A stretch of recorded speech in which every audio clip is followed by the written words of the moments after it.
Jake couldn't shake the image of the bus from his mind.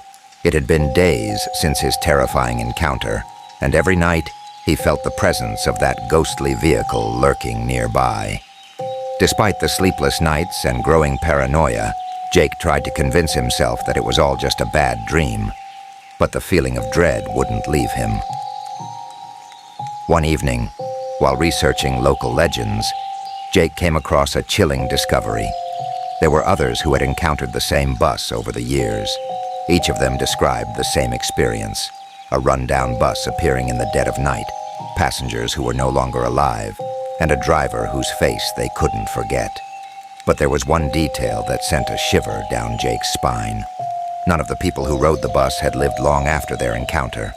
Each had died in mysterious accidents soon after boarding. Determined to break the curse, Jake sought out one name mentioned in the articles: Arthur Reed, the only person who had survived an encounter with the haunted bus and lived to tell the tale. Arthur had moved away from the city decades ago, but Jake tracked him down to a small, secluded town miles away. When Jake finally found Arthur, the old man was living in a rundown cabin, isolated from the world. Arthur, now in his 70s, greeted Jake with wary eyes, as though he had been expecting someone like him for a long time. "I've seen the bus too," Jake said quietly, his voice trembling. "I need to know how you survived." Arthur sighed deeply, motioning for Jake to sit down. His hands shook as he poured them both a drink. "I didn't survive because I was lucky," he began, his voice raspy from age. "I survived because I didn't run. You can't run from it, you see. That bus, it's not just a vehicle, it's a collector of souls. If you've seen it, it'll come for you."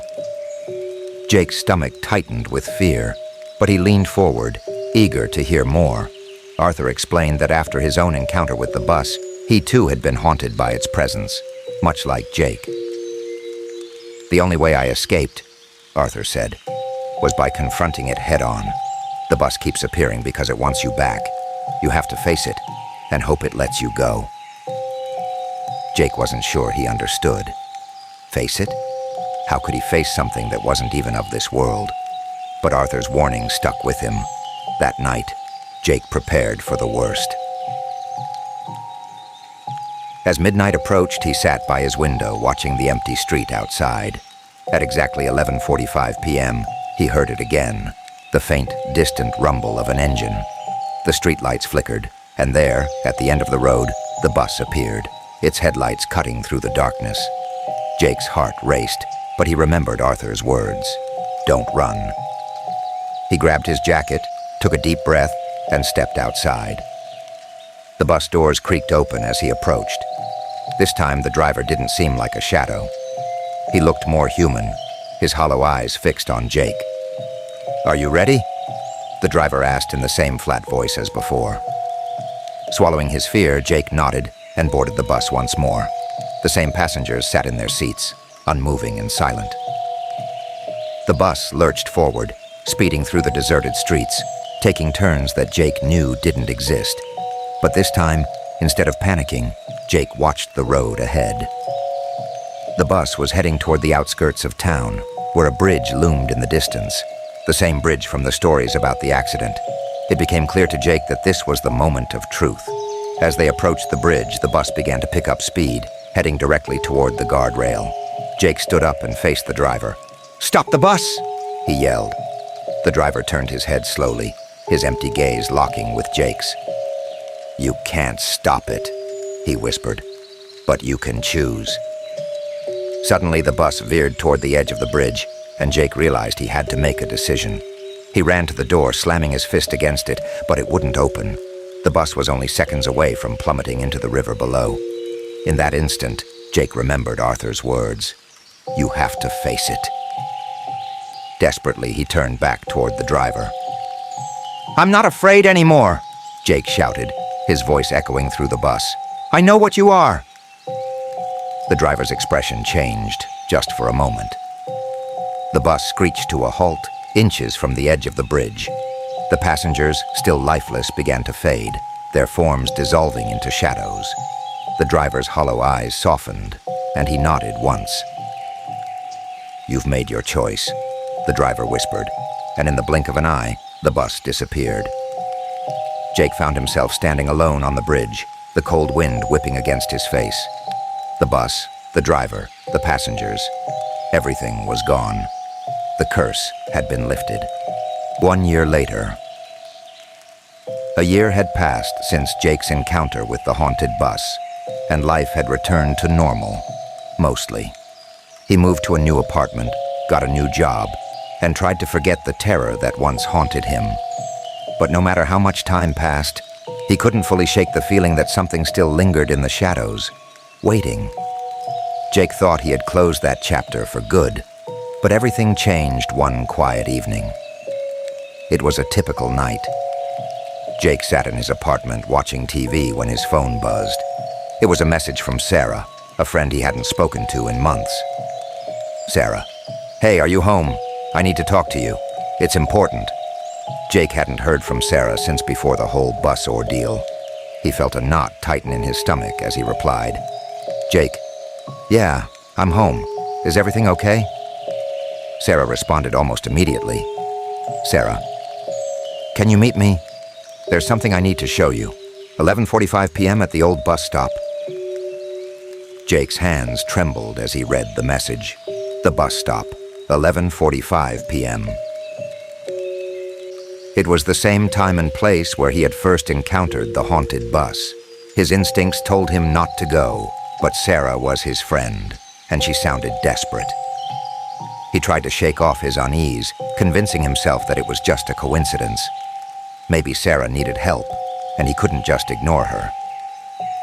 "Jake, okay, I'll be there." Jake arrived at the bus stop a few minutes early.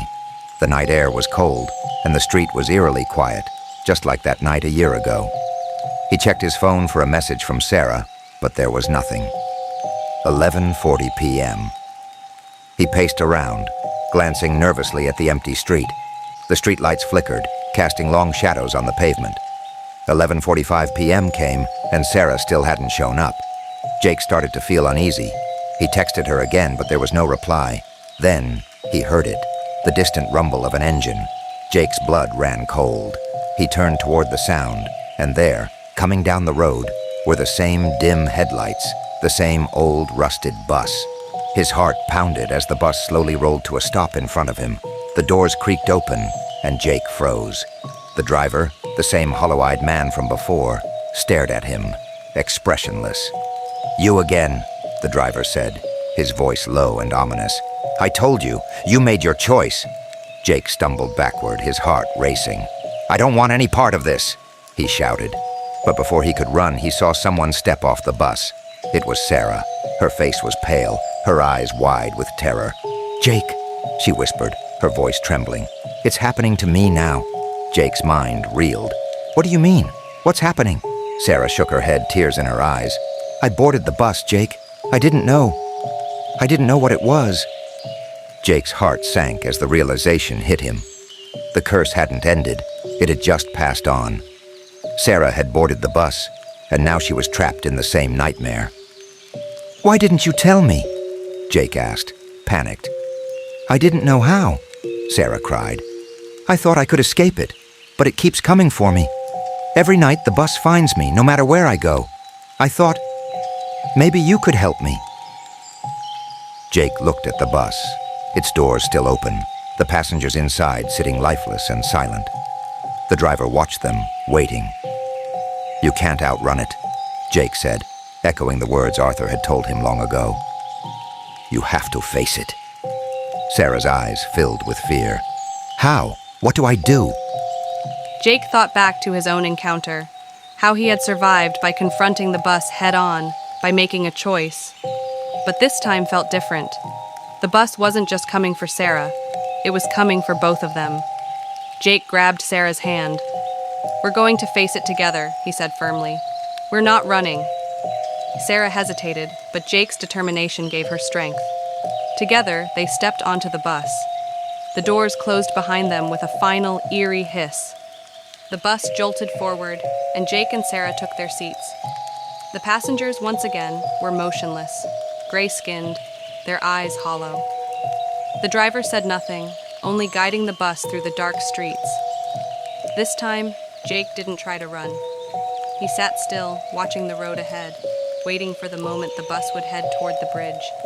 But as the ride stretched on, something changed. The bus wasn't heading to the bridge. Instead, the streets outside became more distorted, the buildings warping into strange, twisted shapes. The air grew thick, and a fog rolled in, swallowing the road in front of them. Jake realized with growing horror that the bus was taking them somewhere else, somewhere much worse. The whispers began again, faint at first, then louder, filling the bus with incoherent voices. The dead passengers slowly turned their heads toward Jake and Sarah, their empty eyes glowing faintly in the darkness. Jake's heart pounded in his chest. "Stay calm," he told Sarah. "We have to face it." The driver glanced at them in the rearview mirror. "This is your last stop," he said, his voice a cold whisper. Suddenly, the bus stopped. The doors opened to reveal a dark, fog-filled street, nothing but shadows beyond the doorway. "You choose," the driver said, locking eyes with Jake. "Stay on the bus or get off." Jake looked at Sarah. "Whatever happens, we do it together," he said. Sarah nodded, her face pale, but resolute. They stood up and walked toward the open doors, the cold air rushing in.